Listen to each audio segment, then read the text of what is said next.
তো এই সমস্ত মানুষ যারা দাবি করছে মাযহাব মানা যাবে না, তাদেরকে যদি প্রশ্ন করা যায় যে তুমি বলো তো যে হাদিস এবং কোরআন থেকে তুমি একটা মসলা বার করতে হবে, কিয়ামত পর্যন্ত পারবে না। কারণ এখন বর্তমান সময়ে যে ইলিমের কমজোরি, পড়াশোনার দিক দিয়ে কমজোরি হচ্ছে, সার্টিফিকেট পাচ্ছে কিন্তু পড়া সেই জ্ঞান অর্জন হচ্ছে না।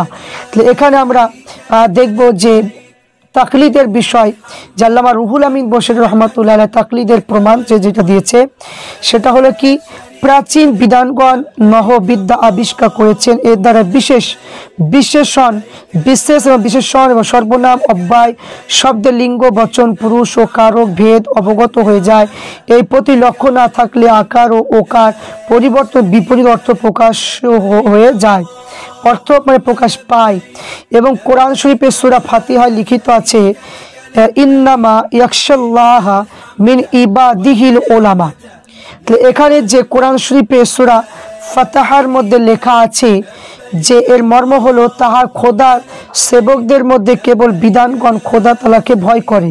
এই স্থলে আল্লাহ শব্দ শেষ অক্ষরে আকার জবর স্থলে ওকার পেশ পড়লে ওলামাও হয়ে যায়। শব্দটা শেষ অক্ষরে ওকার পেশ স্থলে আকার জবর পড়লে এই মর্ম হয় যে খোদা তাআলা বিধানগণের ভয় করে, যে খোদা তাআলা বিধানগণের ভয় করে। এক কাফিরি কথা। কোরআনে শরীফে সূরা হাশরের মধ্যে বলেছে আল মুসাউবিরু। এখানে খোদা তাআলা জীবের রূপ গঠন করেছে, কিন্তু এখানে ওয়াও অক্ষরে ওকার জের স্থলে আকার জবর পড়লে এই বিকৃতি মর্ম হয় যে খোদা তাআলা রূপ গঠন করা হয়েছে। এটাতে কাফেরি কথা, এটাও কাফেরি কথা। তারপরে কোরআন শরীফের সূরা বাকারার মধ্যে রয়েছে যে ওয়াইজা জিব তাআলা ইব্রাহিম রাব্বাহু, যে এই মর্ম হলো যে ইব্রাহিম তার প্রভু পরীক্ষা করলেন। এই আয়াতে ইব্রাহিম স্থলে ইব্রাহিমু রাব্বুহু স্থলে রাব্বাহু পড়লে এই বিকৃতি মর্ম যখন হযরত ইব্রাহিম তার প্রভুকে পরীক্ষা করলেন, সম্পূর্ণ মারাত্মক কথা।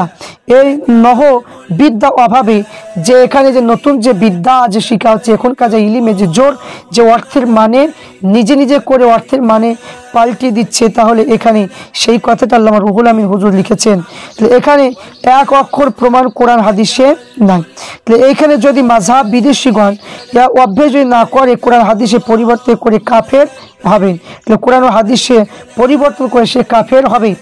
এবং যদি অভ্যেস করে যে কোরআন হাদিস ভিন্ন অন্যের তাকলিদ করে কাফের মুশরিক হবে কিনা, তো এখানে কোরআন হাদিস ভিন্ন অন্যের তাকলিদ করে যদি করে তাহলে কাফের মুশরিক হবে কিনা, এটা মানে কি সে প্রশ্ন তুলে ধরেছে। তাহলে আল্লামা রুহুল আমিন এটা প্রশ্ন তুলে ধরেছে অন্য কারো যদি এখানে তাকলিদ এবং মানে করে কাফের মুশরিক হবে কিনা। তো এখানে বলা হয়েছে যে শুধু তাই না, ইমাম রাজি, ইমাম ইবনে জরির ইবনে কাসির কাজী বাইজাবি, ইমাম বাগাবি এবং ইমাম জালালউদ্দিন সিউতি প্রাচীন টিকাকরণ কোরআন ও শরীফের তাফসীর টিকা লিখেছেন। এর দ্বারা আয়াত ও সমূহ নাজিল হওয়ার কারণ অবগত হয়েছে, কোরআন ও শরীফে অবগত পাওয়া যায় না। তো নিম্নোক্ত কয়েকটা প্রমাণ লিখিত হলো যে ওয়ান তাজমাউ বাইনাল উখতাইনি। এই আয়াতে সূরা নিসার মধ্যে আছে, আয়াতে স্পষ্ট হলো যে দুই ভগ্নীকে একত্রিত করা তোমাদের উপর হারাম করা হয়েছে। তো এত দুই ভগ্নীকে একসাথে নিকাহ করা হারাম হওয়া বোঝা যায় না। তাহলে দুই ভগ্নীকে এক স্থানে রাখা হারাম হওয়া বোঝা যায়। তাহলে এই আয়াতে প্রকৃতি মর্ম নয়, টিকাকারকগণ এই মর্ম লিখেছেন যে দুই ভগ্নীর মধ্যে একটিকে বিবাহ করে বর্তমান অন্যকে বিবাহ করা হারাম। তারপর কোরআন সূরা বাকারা বলেছে যে ফাআইনামা তুআল্লু ফাসাম্মা ওয়াজহু লিল্লাহি, অন্তর তোমরা যেদিকে ফিরিয়ে যাও সেই দিকে খোদা তাআলা মনোনীত দিক। তো এই আয়াতে প্রমাণ হয় নামাজ কাবা শরীফের দিকে মুখ করে আবশ্যিক নয়। টিকাকারকরা উক্ত আয়াতে ব্যাখ্যায় বলেছেন বিদেশে অন্ধকারে রাত্রি কেবলা স্থির করতে না পারলে নিজ অনুমান কোনো এক দিকে মুখ করে নামাজ পড়লে ওটা জায়েজ হবে। এবং কোরআনে সূরা নিসার মধ্যে বলেছেন যে তোমরা স্ত্রী মানে সহিত সঙ্গম করে করেছ তার অন্য স্বামী কন্যা সকল তোমাদের যে এখানে প্রতিপালিত হয়েছে তারা তোমাদের প্রতি হারাম করা হয়েছে। এখানে আয়াতে অস্পষ্ট মানে বোঝা যায় যে আপন পত্নী অন্য স্বামীর পক্ষে যে কন্যা থাকে, যদি এই কন্যা দ্বিতীয় স্বামীর কাছে যদি প্রতিপালিত না হয় তাহলে কন্যাটি পক্ষে হারাম হবে না। কিন্তু টিকাকরণ লিখেছে যে স্ত্রীর সহিত সঙ্গম করা হয়েছে তার অন্য পক্ষের কন্যা বা দ্বিতীয় স্বামী নিকটে প্রতিপালিত হোক না হোক তার প্রতি মানে হারাম হবে, তার প্রতি হারাম হবে। এবং আবার লিখেছে কোরআনের সূরা আল ইমরানে বলেছে ইয়া আইয়ুহাল্লাযীনা আমানু লা তাকুলুর রিবা আদআফা আমুতাআফাআতান, যে বিশ্বাসগণ ইমানদারগণ তোমরা দ্বিগুণের পর দ্বিগুণ সুদ ভক্ষণ করিও না। এই আয়াতে স্পষ্ট বোঝা যায় যে দ্বিগুণের কম সুদ ভক্ষণ করা জায়েজ হবে। তো এই টিকাকরণে বলেছেন যে 3 পরিমাণ সুদ গ্রহণ করা হারাম।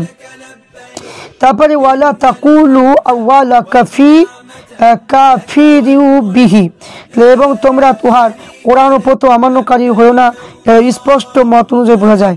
তো কোরআন শরীফের শেষে অমান্যকারী কাফের হবে না, কিন্তু টিকাকরণগণ বলেছেন যে কোরআন সমস্ত কোরআনে অমান্য করলে কাফের হবে।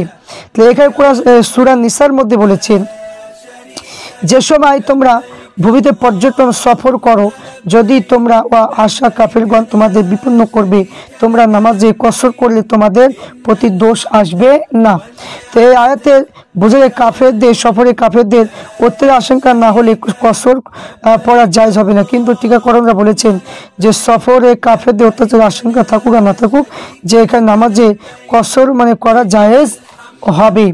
তো কোরআনে আরও লেখা আছে যে সূরা নিসায় যে ওয়াইজা কুনতা ফিহিম ফাআকতালাহুম সালাতা ফাল তাকুমুল, এখানে যখন আল্লাহ রসুল তাহাদের মুসলমানগণের মধ্যে থাকে তাদের জন্য নামাজ প্রতিষ্ঠিত কায়েম করো, ইহা মানে কি ভয়ে নামাজ পড়ো। এখান থেকে প্রমাণ হয় যে আল্লাহ রসুলের অনুপস্থিত ভয়ে নামাজ পড়া জায়েজ হবে না। টিকাকরণরা বলেছে যে আল্লাহ রসুল উপস্থিত থাকুক আর না থাকুক ভয়ের মানে খৌফে নামাজ পড়া জায়েজ হবে। এখান থেকে মানে বলছে, এবং শুধু তাই নয়, সালাত শব্দ মূল উৎপত্তি হয়েছিল যে কি তারাকা সালাত। এখানে মানে হয়েছে যে অর্থ যে শির দ্বারা বিকম্পিত হওয়া অর্থ দোয়া দুরুদ এবং তসবিহ, এবং মানে লেখা আছে যে হয়েছে জাকাত শব্দ অর্থ পবিত্র, সম শব্দ অর্থ নিরস্ত হওয়া, হজ শব্দ অর্থ ইচ্ছা হওয়া। এই কোরআন শরীফের প্রতি স্থলে সালাত জাকাত সোম হজ এই শব্দগুলো অর্থ গ্রহণ করা হয়েছে, তবে শরীয়তে একেবারে ধ্বংস হয়ে যাবে।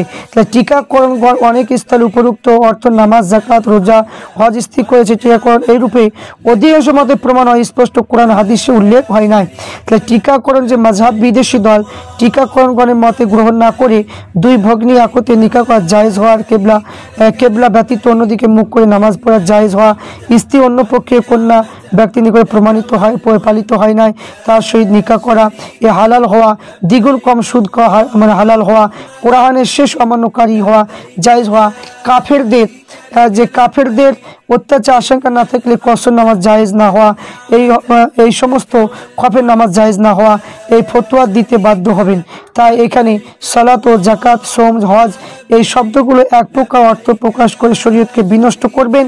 আর যদি তার টিকাকরণের মত গ্রহণ করে তবে মানে খোদা এবং রসুল ভিন্ন অন্য তাকলিদ করে কাফের মুশরিক হবে কিনা।